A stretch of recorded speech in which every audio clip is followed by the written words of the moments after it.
Good morning, student. Today my chapter name is Control and Coordination. According to your biology, chapter number 2 is there, but according to your NCERT book, it's chapter number 7, Control and Coordination. Control and Coordination. देखिए, control it means our body activity control by the nervous system and coordinate the work. Okay, तो control and coordinate, in this chapter we study there about nervous system and endocrine system, because control and coordination both work are done by the nervous system and endocrine system. So now first topic is in this chapter is coordination. What is the meaning of coordination? Coordination होता क्या है? For your example, देखिए, जब हम किसी work को करते हैं सक्सेसफुली, तो उसमें हम हर एक किसी को वर्क बांट देते हैं. इट मीन्स सबका एक स्पेसिफाई वर्क होता है, देन वो स्पेसिफाई वर्क एक दूसरे के अंडर में मैनेज होता है. ठीक है, तो वो जो एबिलिटी होती है कि अपना वर्क एक दूसरे से कोऑर्डिनेट करके हम एक सक्सेसफुल ऑर्गेनाइजेशन का बनाते हैं, तो इस तरीके का जो वर्क होता है वो कोऑर्डिनेशन से होता है. तो कोऑर्डिनेशन की मीनिंग क्या होती है? The ability to control the movement of your body properly according to the nervous system. ये डेफिनेशन है, the ability to control the movement of your body properly. हमारी बॉडी एक साथ प्रॉपर वर्क जब करती है, जब उसके हर एक सिस्टम आपस में एक दूसरे से कोऑर्डिनेट करते हैं. Now I think you understand it there. What is the meaning of coordination? Coordination means the ability to control the movement of your body properly. Now, in some terminology are given in there in this chapter. Next is there nerve impulse. Okay. A definition of nerve impulse, you see, an electrical signal that travel along a nerve fiber in response to a stimulation and serves to transmit a record of sensation from a receptor or an instruction to add to an effector. देखिए, nerve impulse एक तरीके की उत्तेजना होती है. ठीक है, तो ये नर्व इम्पल्स जो जनरेट होती है वो हमारी nerve cells it means neurons में होती है. तो न्यूरॉन क्या करता है कि एक न्यूरॉन से दूसरे न्यूरॉन तक ट्रांसमिट इम्पल्स को जनरेट करता है, जिससे हमें बॉडी में जो इफेक्टर जो सेंसेशन हमें महसूस होता है वो हमें पता चलता है. तो one neuron to the another neuron nerve impulses are transmit and feel the sensation. Okay, now next topic is there stimuli. Stimuli it is a detectable change in a physical or chemical structure of an organism, internal or external environment. ठीक है, तो physical or chemical structure of an organism, जो किसी भी organism का physical or chemical structure से बना हुआ बॉडी है, वो इंटरनल और एक्सटर्नल एनवायरनमेंट को किस तरीके से डिटेक्ट करता है और हमारे इंटरनल एनवायरनमेंट को मैनेज करता है. Stimuli commonly cause the body to respond. It is in CNS that finally determines whether a signal causes a reaction or not. देखिए, स्टिमुली जो होता है वो जो हमें सेंसेशन मतलब CNS को जाके रिस्पॉन्ड. CNS मतलब central nervous system. Central nervous system से जो हमें रिस्पॉन्ड मिलते हैं वो हमें सिग्नल देते हैं, मतलब हम कैसा रिएक्ट करें, किस तरीके का रिस्पॉन्स करते हैं. सपोज आप कभी देखिए कोई आपको गर्म चीज़ आपके टच होती है, तो गर्म चीज़ आपको टच होने पर आप हाथ स्पॉन्टेनियसली खुद ही हटा लेते हैं. उसका सेंसेशन हमारा CNS के द्वारा ही मैनेज होता है. वो जैसा वर्क करने को कहते हैं वैसा ही. तो वो जो आपको सेंसेशन फील होता है दैट्स अ तो स्टिमुली होता है. ठीक है, now next topic is there homeostasis. ठीक है, तो homeostasis was there the capability of individuals of making balance between external and internal environment is called the homeostasis. होम्योस्टैटिस का मतलब होता है कि उस इंडिविजुअल के अंदर वो कैपेबिलिटी होती है जो एक्सटर्नल और इंटरनल एनवायरनमेंट के बीच के बैलेंस को बनाए रखता है. मेक करता है, बनाता है, ठीक है। तो and reaction to make a normal condition is called a coordination, और इसके रिएक्शन से जो एक नॉर्मल कंडीशन में मेक होती है, इट मीन्स आपस में इंटरनल एक्सटर्नल के बीच में जो कोऑर्डिनेशन मेंटेन है, एक दूसरे का आपसी तालमेल, ठीक है, तो वो टर्मोलॉजी क्या हो जाएगी, एक तरीके से कोऑर्डिनेशन। क्यों? क्योंकि हमारे बॉडी के जितने भी सिस्टम्स या जितने भी ऑर्गन्स होंगे वो एक दूसरे से कोऑर्डिनेट करते हैं, और एक्सटर्नली जो एनवायरनमेंट है उसे हमारी बॉडी का इंटरनल एनवायरनमेंट को मैनेज करते हैं। तो ये हर एक ऑर्गेनिज्म की कैपेबिलिटी है कि उनमें एक होम्योस्टेसिस की पावर होती है, ठीक है ना। तो homeostasis is there, the capability of individuals of making balance between external and internal environment is called homeostasis, and reaction to make a normal condition is called the coordination. Now next topic is there coordination in animal, ठीक है। तो coordination is animal are two types. Which type are there? Coordination in unicellular animals or coordination in multicellular organism. Now first point you see, coordination in unicellular animals. Unicellular it means they can form by the single cell. मतलब those animals they can form by the single cell, that is called the unicellular. So for your example it's amoeba, paramecium, euglena, because these animals, these organisms they can make by the single cell. तो how can they response, ये कैसे response करते हैं? They show two types of responses.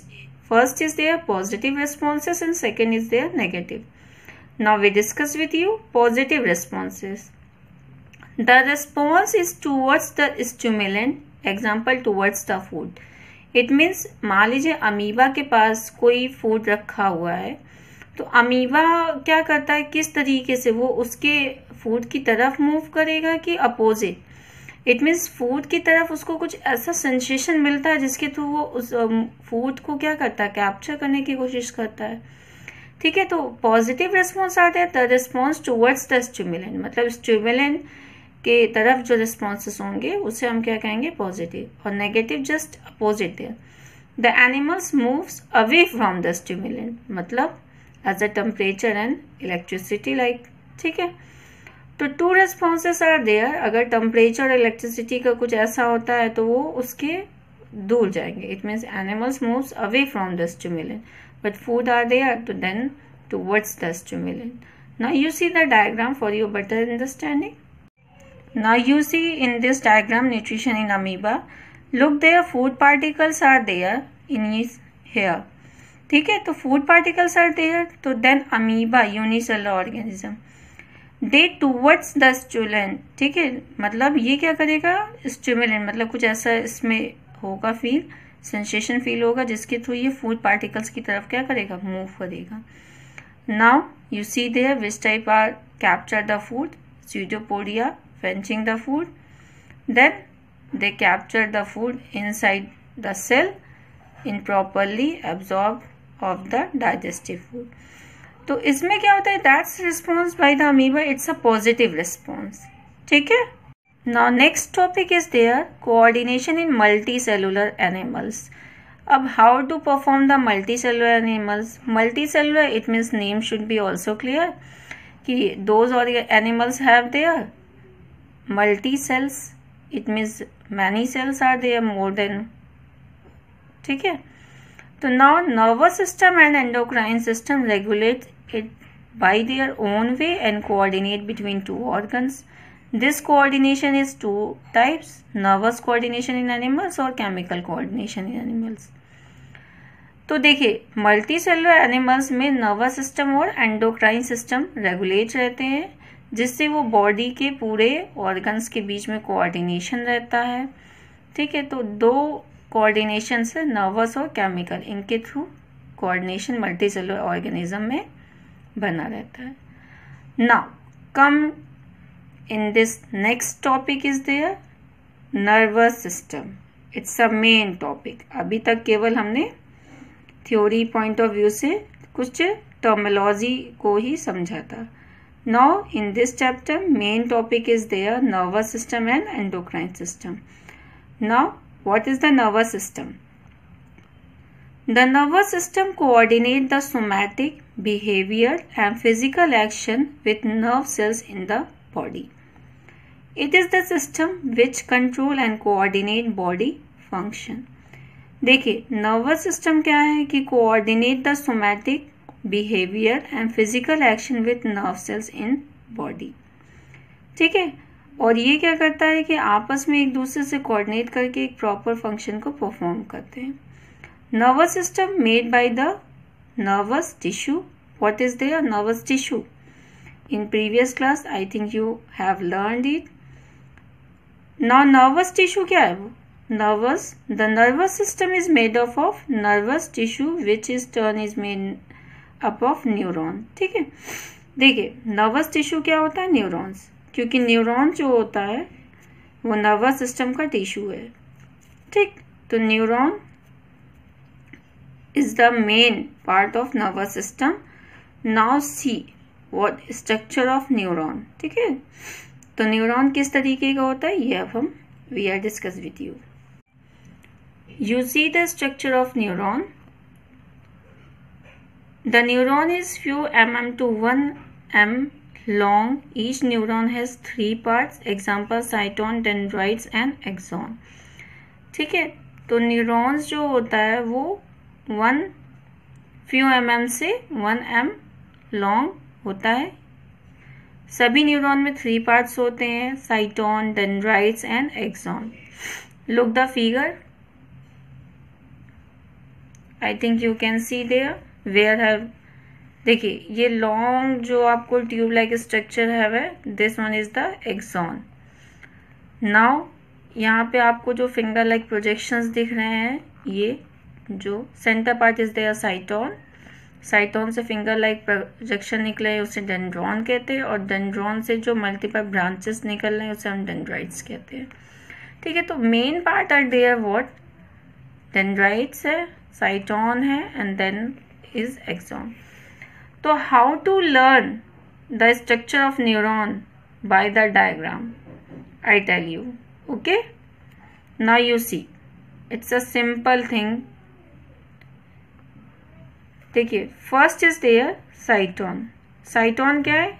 In the middle of cyton a large nucleus is present surrounded by cytoplasm. Cytoplasm has many granules of protein called the Nissl granules. चलिए हम इसी sentence को diagram के through समझते हैं. इन the middle of cyton a large nucleus. साइटोन कहाँ पे है? ये देखिए, ये सेंटर वाला पार्ट है. ठीक है, चलिए साइटोन क्या है हमारा? ये सेंटर वाला पार्ट है. ठीक है, तो बीच में जो सेंटर वाले पार्ट में सेंटर में क्या आपको दिख रहा है? एक छोटा सा स्मॉल सर्कल दिख रहा है जिसे हम क्या कहते हैं? न्यूक्लियस. और न्यूक्लियस के अंदर न्यूक्लियस के चारों ओर सराउंड है छोटे छोटे, आप देख रहे होंगे ग्रेन्यूल्स हैं, उसे हम क्या कहेंगे? निसल ग्रेन्यूल्स. ठीक है, तो small particles are there around the nucleus that is called the Nissl granules. ये देखिए ये granules है ये, और ये सेंटर वाला पार्ट क्या हो गया? न्यूक्लियस. अब यहाँ पे जो लिक्विड मटेरियल इसमें भरा हुआ है उसे साइटोप्लाज्म, क्योंकि सेल के अंदर जो लिक्विड मटेरियल उसे हम कहेंगे साइटोप्लाज्म. ठीक है, तो अब इसके अंदर जो लिक्विड मटेरियल है उसे हम क्या कहेंगे? साइटोप्लाज्म. और ये एक्चुअली नर्वस का है तो इसे हम न्यूक्लियोप्लाज्म भी कह सकते हैं. ओके, तो you see in the middle of cyton और large nucleus is present surrounded by cytoplasm. और साइटोप्लाज्म में क्या है? ग्रेन्यूल्स है जिसे हम क्या कहते हैं? Nissl granules. Done. I think clear by the diagram you learn the cyton. Cyton क्या है? in the middle of cyton large nucleus is present surrounded by cytoplasm. Cytoplasm has many granules of protein called the Nissl granules. तो I think you have to be learned. ठीक है, now this one is the middle, center का जो ये sorry साइटोन, क्योंकि dendron ऊपर है, नीचे एक्सॉन है, तो बीच में सेंटर वाला पार्ट क्या हो गया, मिडिल। तो मिडिल पार्ट क्या है, मिडिल पार्ट में सेंटर में न्यूक्लियस है, लार्ज न्यूक्लियस है। उस न्यूक्लियस चारों ओर से सराउंड किससे है, साइटोप्लाज्म में। साइटोप्लाज्म में से स्मॉल ग्रेन्यूल्स प्रेजेंट हैं। उस स्मॉल ग्रेन्यूल्स को हम क्या कहेंगे, Nissl granules. Okay, clear. Now next topic is there dendron और डेंड्राइट्स। देखिए, many filament come out of cytone called dendron. From dendron also thin filament come out called dendrite. Dendrite are connected with dendrites of other nerve cell with the help of synapse. Now you see the figure. तो देखिए बेटा, dendrons जो होगा वो किस तरीके से, मैंने फिलामेंट्स कम आउट, ठीक है। तो जो डेंड्रॉन्स है वो आप देखेंगे, यहाँ देखिए, ये जो डेंड्रॉन्स है वो निकला कहाँ से है, देखिए ये जो डेंड्रॉन्स है वो निकला कहाँ से, साइटोन से, ठीक है। इट मीन्स कुछ फिलामेंट्स लाइक स्ट्रक्चर जो निकल रहे हैं साइटोन से, उसे हम क्या कहते हैं, डेंड्रॉन। आप ये भी कह सकते हैं कि डेंड्रॉन अराइजेस फ्रॉम द साइटोन, ठीक है। फिर उसके बाद डेंड्रॉन्स जब फिलामेंट लाइक स्ट्रक्चर, फिर उसके भी कुछ फिलामेंट्स फाइन स्ट्रक्चर्स बनाते हैं जिसे हमने नाम क्या दिया है, dendrites. Now come in this point. Many filament come out of cytone called the dendron. From dendron also thin filament called the dendrites. Itna I think you should be clear it. Now dendrites are connected with dendrite of other nerve cell with the help of synapse. Now you see this point. How do you understand? In this picture I am showing the two neurons. ठीक है, one neuron is there red color and second is there green color. ठीक है, मैंने different colour इसलिए किया ताकि आपको समझ में आए कि how to connect the nerve cell with each other. Now you see in red neuron, you see in there one in here, ठीक है, this one is there dendron. Dendrons have also filament जिसे हमने क्या क्या है, dendrites. तो ये क्या है, डेंड्राइट्स हमारी। They will connect to the another neuron of dendrites. ये क्या, दूसरा न्यूरॉन है। अब दूसरे न्यूरॉन का डेंड्राइट्स मैंने ब्लैक और ग्रीन में दिया है, तो ये दूसरे न्यूरॉन का डेंड्राइट, ये आपस में एक दूसरे से कनेक्टेड होते हैं। तो जहाँ पे दो डेंड्राइट्स, मतलब one neuron dendrites connect with another neuron dendrites, तो उस चीज़ को हम कहते हैं साइनैप्स। मतलब both one neuron connected with another neuron of dendrites, they are called the synapse. यहाँ पे दोनों का जहाँ जंक्शन होगा उसे हम क्या आएंगे, साइनैप्स। इसी तरीके से जब इसमें नर्व इम्पल्स आता है तो वो डेंड्राइट्स के थ्रू दूसरे न्यूरॉन में चला जाएगा, फिर ठीक है दूसरे से तीसरे में, इस तरीके से ट्रांसमिट होते हैं इम्पल्सेस। Understood now? तो both dendrites are connected with each other in there, this point is known as the synapse. तो two neurons are there, one neuron are there red colour, second is there green colour. So look at there beta, where have a synapse? Synapses are arranged in here, junction between one neuron to the another neuron of dendrites. मतलब first neuron का जो dendrites है, they will connect to the another neuron of dendrites. That position is known as their synapse. ठीक है, understood? तो ये synapse ये must नहीं है कि दो dendrites के बीच में भी हो सकता है। synapse एक dendrites के दूसरे न्यूरॉन के साइनेप्टिक नॉब के थ्रू भी हो सकता है, दो डेंड्राइट्स के बीच में हो सकता है, डेंड्राइट्स साइनेप्टिक नॉब और मसल्स के बीच में भी हो सकता है। तो different type synapse are there, but you know that one neuron connected with the another neuron, that position is known as the synapse. ठीक है, तो साइनाप्स बहुत जगह बन सकता है। ये मैंने केवल एक एग्जांपल बताया डेंड्राइट टू डेंड्राइट का। ठीक है, अब वो डेंड्राइट टू साइनेप्टिक नॉब भी हो सकता है, dendrite to the muscular junction भी हो सकता है। तो different type synapse are there. ठीक है, तो firstly you see there this point only. Now see next point is there axon. अब एक्सॉन व्हाट इज देयर? ठीक है, देखिए among the many extension coming out of cyton. देखिए cyton से बहुत सारे चीजें कनेक्टेड हैं, बहुत चीजें वहां से निकली हुई हैं। एक आपका साइटोन तो मिडिल पीस हुआ, साइटोन से आपका क्या निकला था? डेंड्रॉन। फिर dendron also divide into many filament, that's called the dendrites. But in cyton, also a thick long tube-like structure that is called the axon. It is surrounded by the membrane called the neurilemma. In between neurilemma of axon, a fat envelope is present called the myelin sheath, which is broken at some point. These points are known as nodes of Ranvier. Some lateral shoots may also be present on axon called the collateral fibers. At the end of axon, knob-like structure are present called synaptic knob. Knobs get connected to each other nerve cell and form the synapse. By this sense are transferred from one nerve cells to other nerve cells. ठीक है. On the basis of function, the nerve cells are 3 types. Look at the diagram. First, what is axon? Now you see the structure of axon. ठीक है. देखिए साइटोन है. साइटोन से axon क्या हुआ है? अराइज हुआ है. See the figure. Axon are there, long tube. ठीक है. देखिए ये साइटोन है. साइटोन से रेड कलर का मैंने बनाया है. ये ट्यूब लाइक जो स्ट्रक्चर आपको दिख रही है उसे हम क्या कहेंगे? एक्सॉन कहेंगे. ठीक.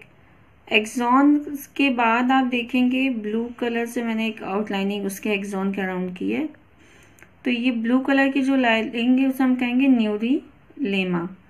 एक्सॉन की आउटर जो लेयरिंग होती है, आउटर मेम्ब्रेन होगी, उसे हम क्या कहेंगे? न्यूरिलेमा. एक्सॉन के अंदर जो लिक्विड मटेरियल होगा उसे हम कहते हैं एक्सोप्लाज्म. AXOPLASM, axoplasm. ठीक.